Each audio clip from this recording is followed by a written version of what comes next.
Hello. We are going to be taking a look at section 8.3 today, and we're going to be discussing a new type of sequence. So let's get started.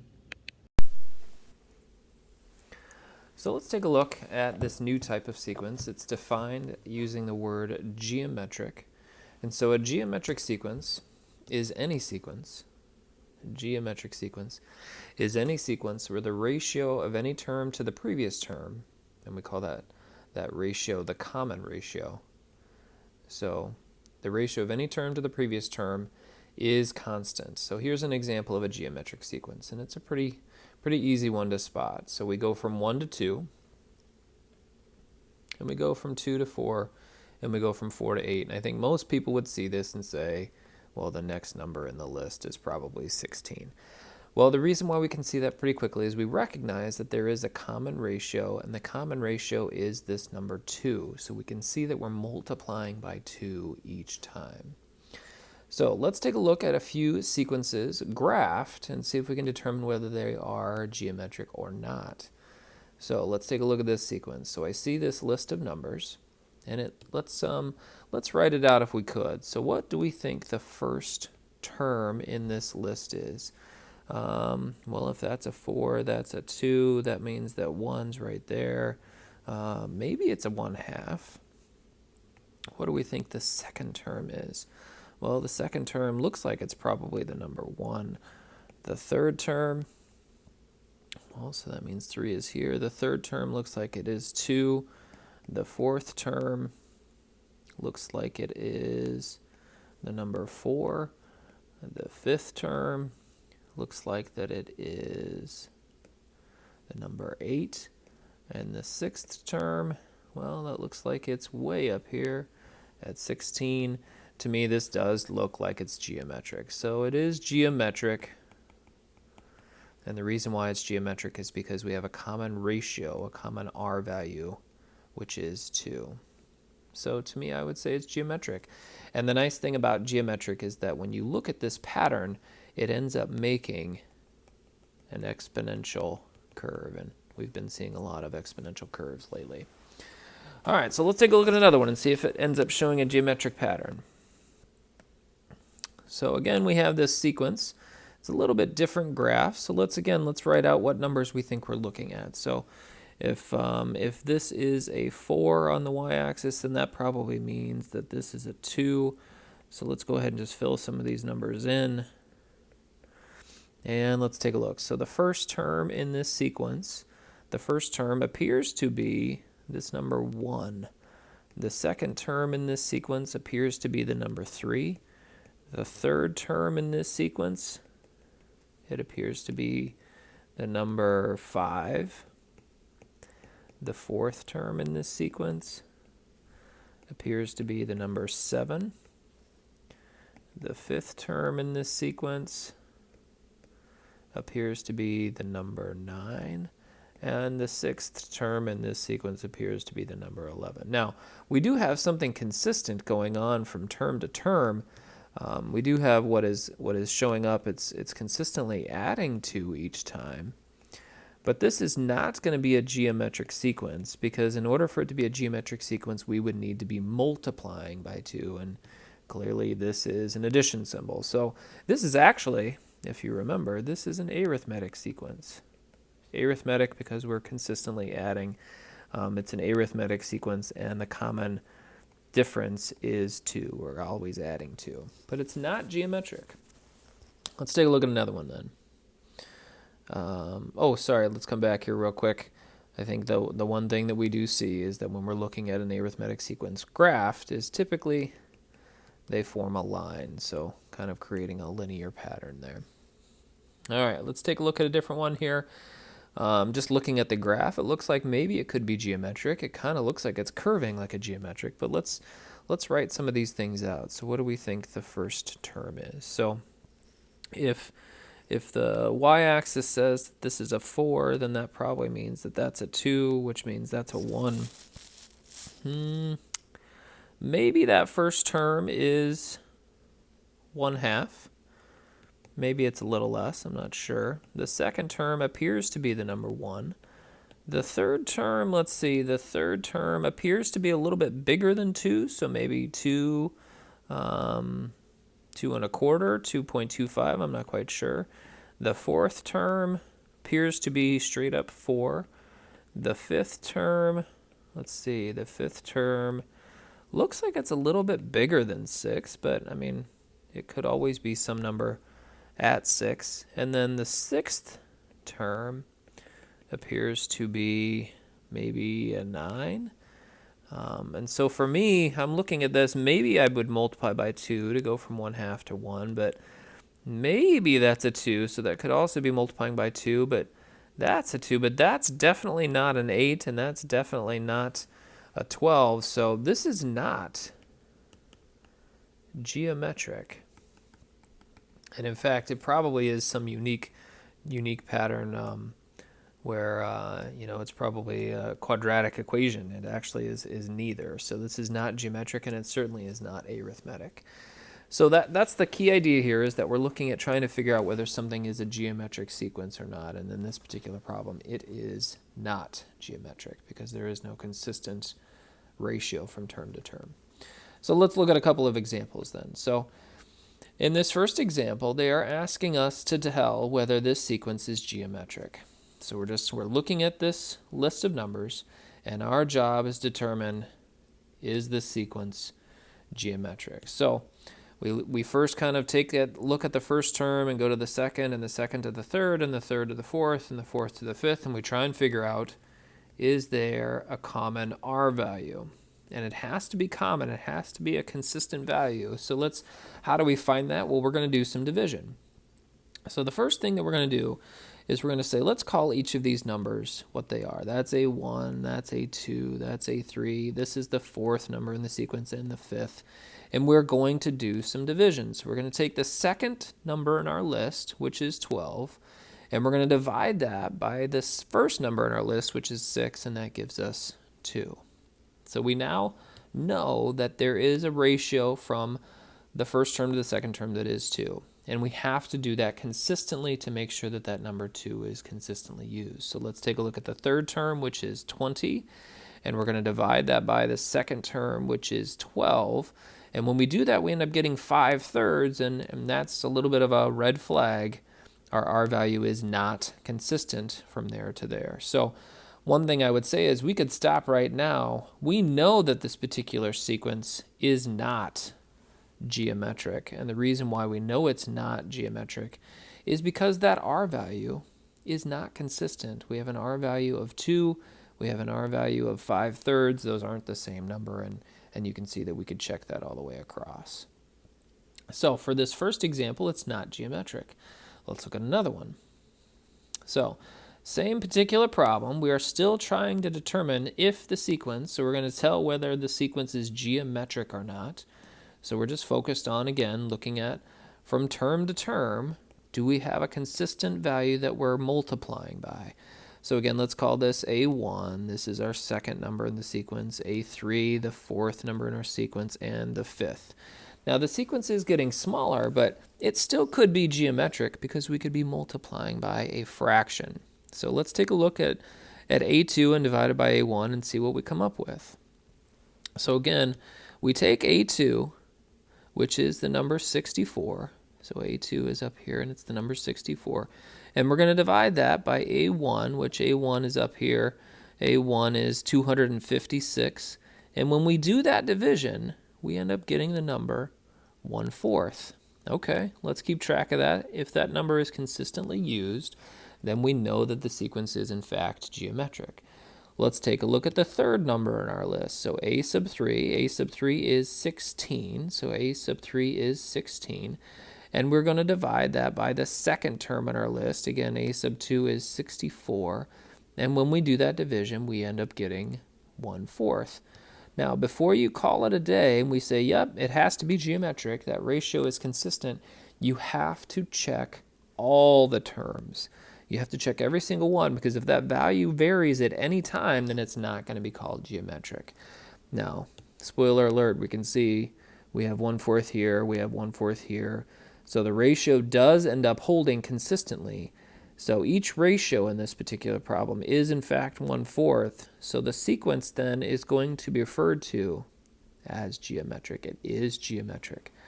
So we have to understand that the sequence is geometric because we have a common or consistent ratio from term to term.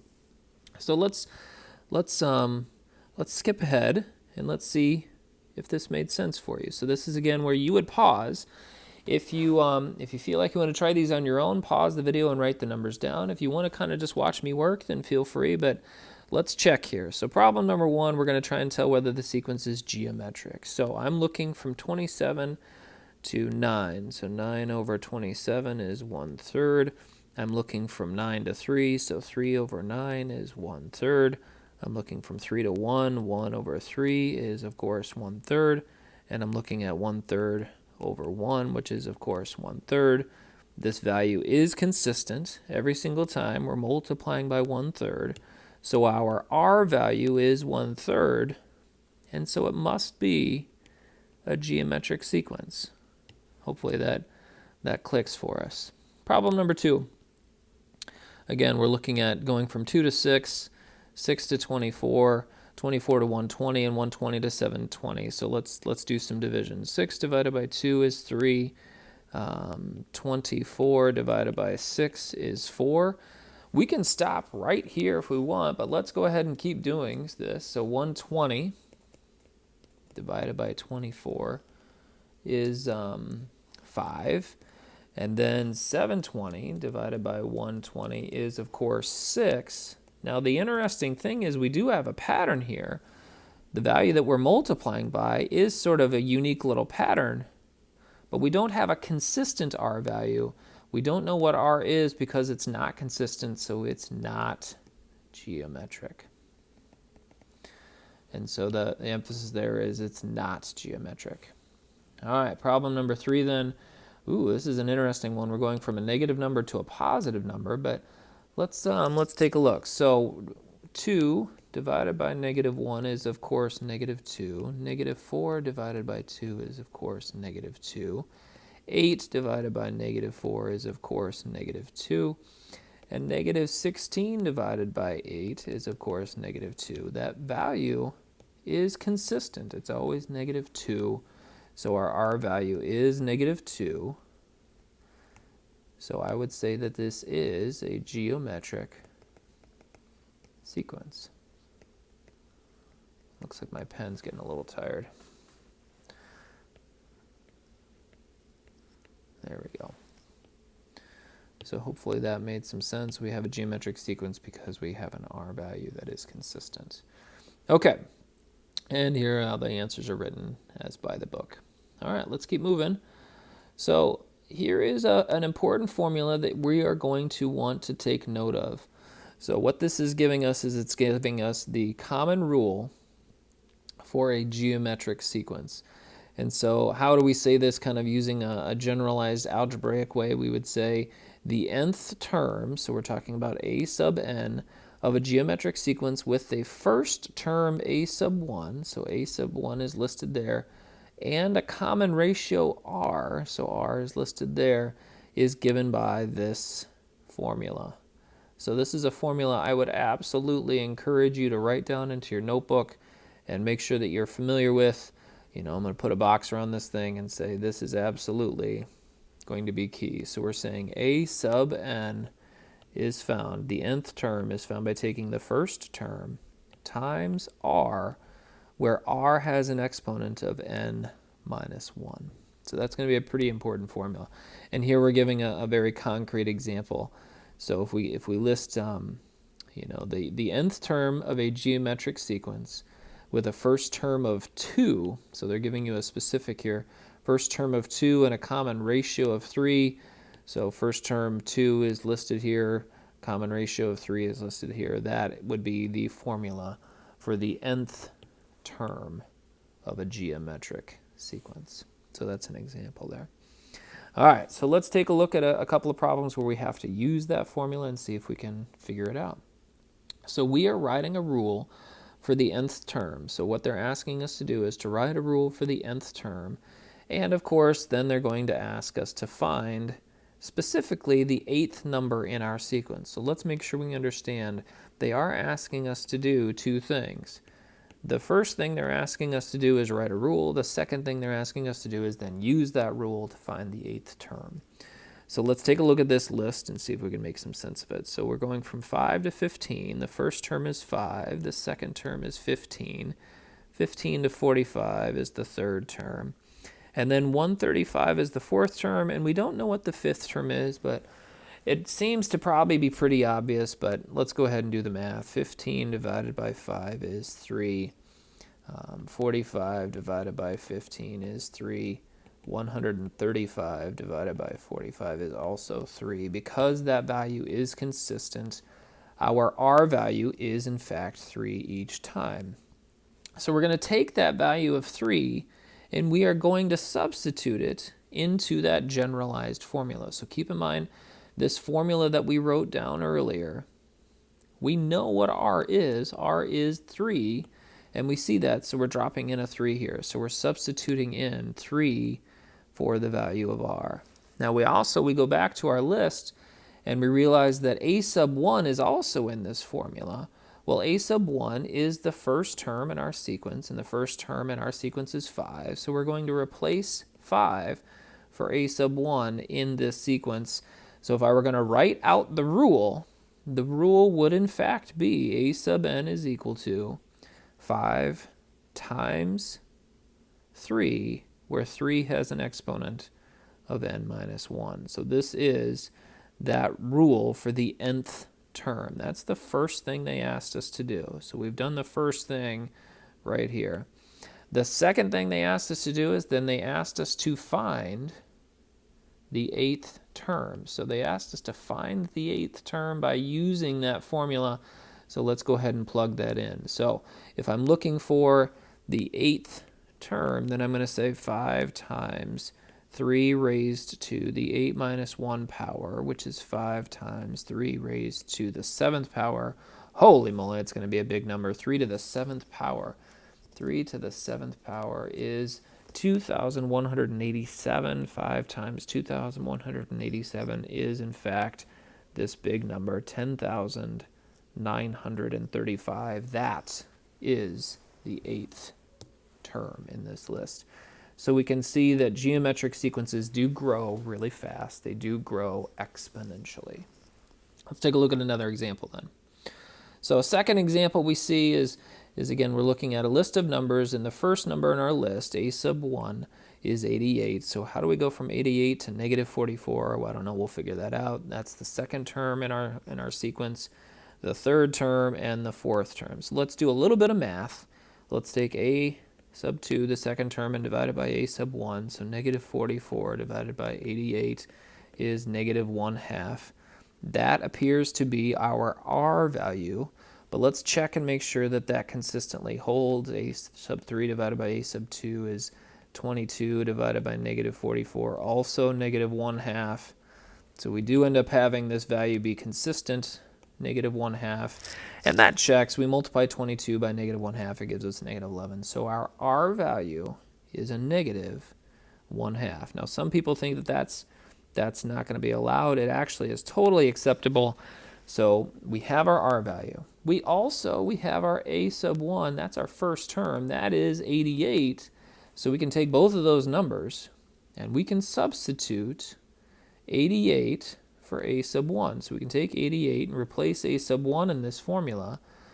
And we can also substitute negative 1/2 for the R value. So we're taking this negative 1/2 and we're putting it in for R in our formula. So our formula, our nth term, is listed right here. A sub n is equal to 88 times negative 1/2 raised to the n minus 1 power. So the first thing they asked us to do was to find the nth term. That's what's written right here. That is our nth term. So let's now take that and find the 8th term. That's the second thing they asked us to do. Keep in mind they said find the formula, and then they also said find the 8th term. So let's do that. The 8th term is found. The 8th term is found by taking 88 times negative 1/2 raised to the 8 minus 1 power, which is 88 times negative 1/2 raised to the 7th power. And this will be interesting. So negative 0.5 to the 7th power is a really, really small number. So 88 times negative 0.078125. If we take that times 88, it actually gives us a really small decimal. It gives us a decimal of negative 0.6875, but if we hit math, enter on our calculator, it does in fact give us this fraction of negative 11/16. So this would be exponential decay because the numbers are getting smaller and smaller and smaller. Okay, now, as we did before, let's play this game of did you get that? Did you understand what we just talked about? We're now going to ask you to do one of these. So can you write a rule? Can you write a rule for the nth term? That's the first thing that we're asking you to do. So the first thing in this problem we're asking you to do. The second thing we're asking you to do is to find the 9th value. So there are 2 things to do in this problem. Now, before we do that, press pause if you don't want to watch. Obviously, keep watching if you're not quite sure, but let's write out what we know. We know the first term is, in fact, 3, because we're looking at our list, and we see that 3 is the first term. So the first term is 3. The second term is 15. I'm not going to write that down, but if I take and I realize that I divide a sub 2 by a sub 1, 15 divided by 3 means that my r value is 5. Let's just double check and make sure that that works. 3 times 5 does give me 15. 15 times 5 does give me 75. 75 times 5 does in fact give me 375. I've got these 2 pieces that I need to write out my nth term. So remember, the nth term is found by taking a sub n is equal to a sub 1 times r, where r is raised to the n minus 1 power. We have those 2 numbers. We have a sub 1. We have r. Let's drop them in for a sub 1 and r in this formula. So here we go. The nth term is found by taking 3 times 5 raised to the n minus 1 power. And you're not able to simplify that any further. All right, so that's the first thing. Check, we got that thing done. The second thing we need to do is we need to find the 9th term. So the 9th term would be found by taking 3 times 5 raised to the 9 minus 1 power. That's the same thing as saying 3 times 5 raised to the 8th power. This is going to be a really large number. 5 raised to the 8th power is 390,625. But keep in mind, we have to take that times 3. So we take that times 3 now, and it looks like we get for our 9th term, oh boy, it looks like 1,171,875. Pretty large value. And so that is the second thing they've asked us to do. So let's take a look and see if that's what the book got. It looks like they got the same thing we did. Feeling pretty good about that. Let's keep moving. So next example we're going to take a look at is writing a given rule and a term. Writing a given rule, given the specifically, we're given one term and a common ratio. So they're giving us some things here. So one term, they're not saying it's the first term, they're just saying one term in the sequence. This 4th term in our sequence is 12. They're also telling us the common ratio. So again, keep in mind, if we're going to write out our general rule, we need to know the first term in order to figure this out. So we are sort of missing a key ingredient. The key piece that we're missing, I would say, is we're missing what that first term is. We don't know what it is, and it wasn't given to us.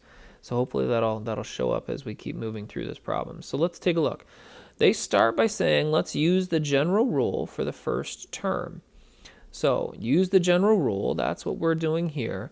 We're writing out the formula. So start with the formula just in all its basic pieces.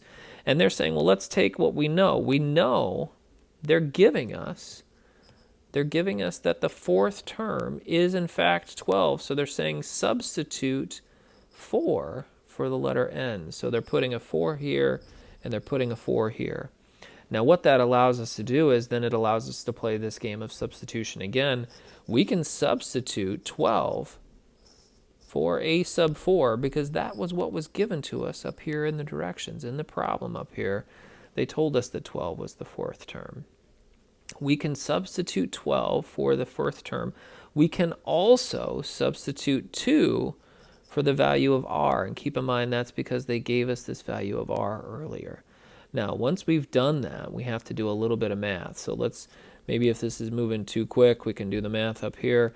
We can say 12 is equal to a sub 1 times 2 to the third. 12 is equal to a sub 1 times 8, because 2 to the third is 8. 12 divided by 8 is a sub 1, and of course that reduces to 3 over 2.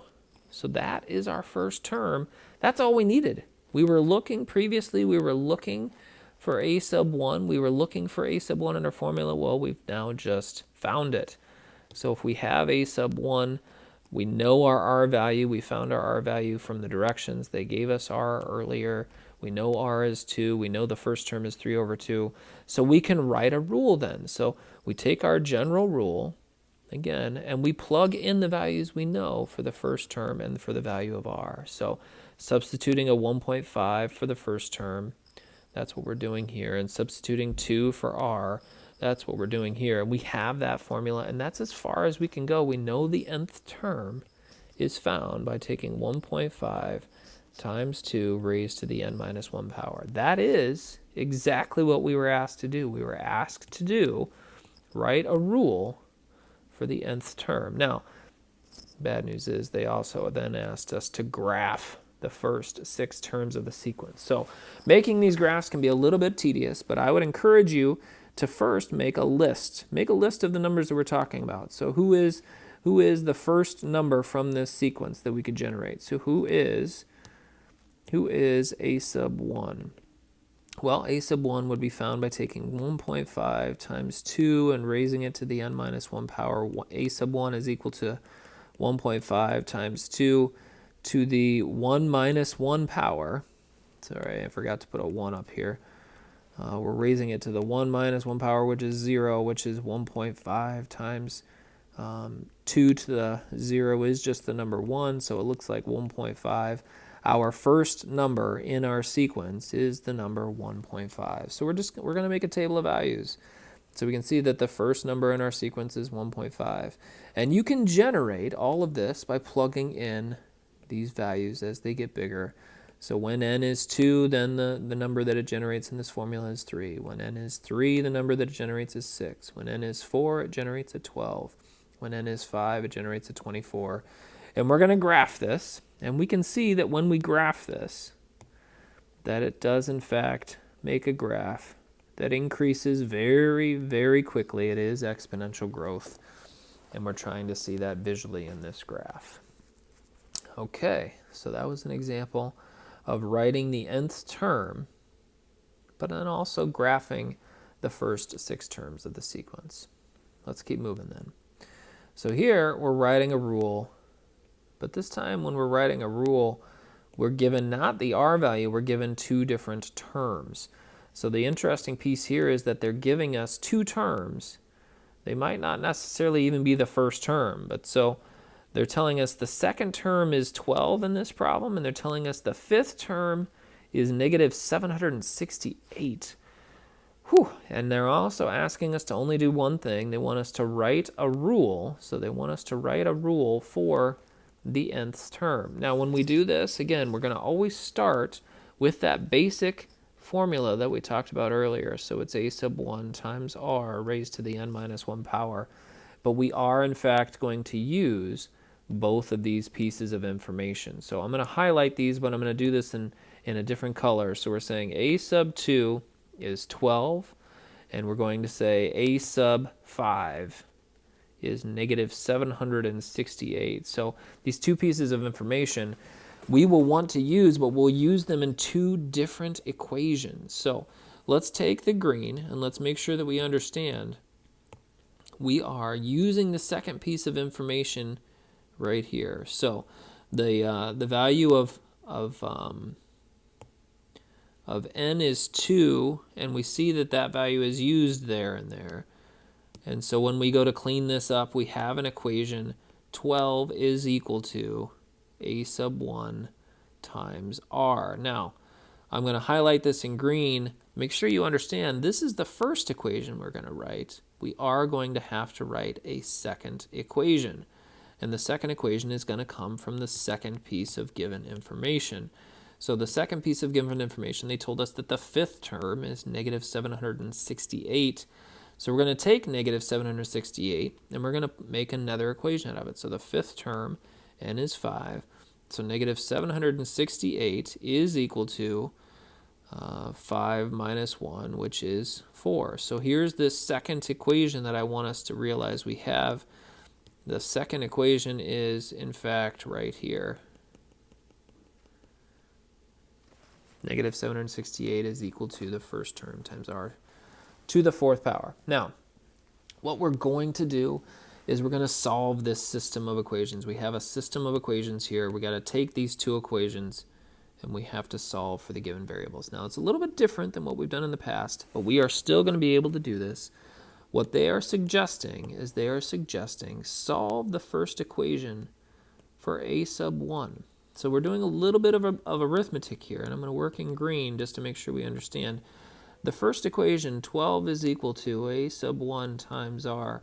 They are suggesting to rewrite this equation like this. And the reason we're doing that is we're trying to get the value of a sub 1. We're trying to get this letter all by itself so that we can do some substitution. Now we're going to do the same thing with the other equation. So I've got negative 768 is equal to a sub 1 times r to the fourth. Again, I can rewrite this. Negative 768 divided by r to the fourth is equal to a sub 1. And we now have a second equation where that is equal to a sub 1. So this equation really is going to help us solve for a sub 1. So when we put those two equations together, what we end up getting is this right here. And then we can substitute those two values equal to each other. So I take this and I rewrite it, and I say negative 768 divided by r to the fourth is equal to 12 over r. And we can actually solve this. So negative 768 r is equal to 12 r to the fourth. Divide both sides by r. Divide both sides by 12. And we end up getting negative 768 divided by 12 is negative 64. Divide both sides by r. We've got r cubed. That is a cube that we should be familiar with. R cubed. So take the cube root of both sides. Negative 4 is r. Well, that's interesting. We know what our r value is, and that's what they found over here. They found the r value is 4 by doing the same math we did. Once you have that r value, take that r value and substitute it back into this equation. And so let's write that out. Let's write that out. 12 divided by negative 4 is equal to the first term, so negative 3 is equal to the first term. That's the other piece of information we needed. Keep in mind, we needed the first term. Well, we've got that. We needed the r value. We've got that. And so we can substitute those in, substitute for the first term and the r value. That's what we're doing right here. So the nth term is found by saying a sub n is equal to negative 3 times negative 4 raised to the n minus 1 power. Don't forget your parentheses. That's it for section 8.3. I hope that helped. And if you have questions, please ask them.